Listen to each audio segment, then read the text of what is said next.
ప్రజలు నీ యందు ఆనందించినట్లు మరలా మమ్మల్ని బ్రతికించవా. నీలో ఆనందించే అలవాటు పోయింది మాకు, అంటే భక్తి లేకుండా పోయింది మాకు.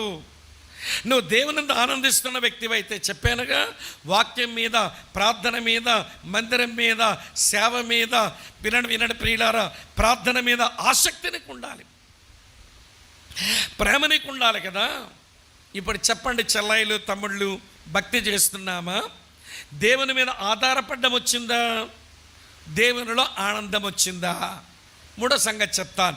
భక్తి అంటే మూడవ మాట దేవుని చేత నడిపించబడుతూ బ్రతకడం. Godliness is nothing but directing by God. దేవుని చేత నడిపించబడుతూ బ్రతకాలి. మన దేవుడు నడిపించువాడు.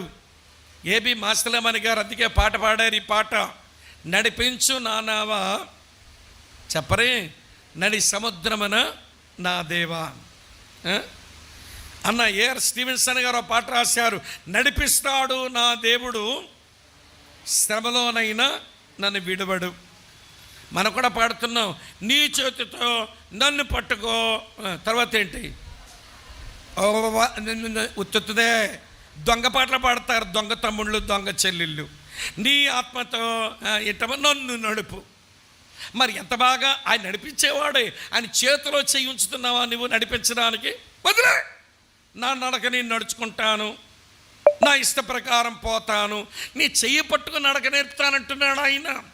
హోషేయ గ్రంథం 11వ అధ్యాయం మొదటి 3 వచనాల ప్రకారం ఇశ్రాయేలీలకు బాలుడై ఉండగా ఆయన చెయ్యి పట్టుకుని నడక నేర్పినాను అన్నాడు దేవుడు. మరి ఆయన్ని చెయ్యి పట్టుకుని నడక నేర్పిస్తుంటే నీ చెయ్యి ఆయన చేతిలోనే ఉంచావా? వింటున్నారా లేదా మీరు? ఆయన చేతిలో చెయ్యని విదిలించుకుని వెళ్ళిపోతే లేనిపోని ప్రమాదంలో పడుతున్నాం మనం.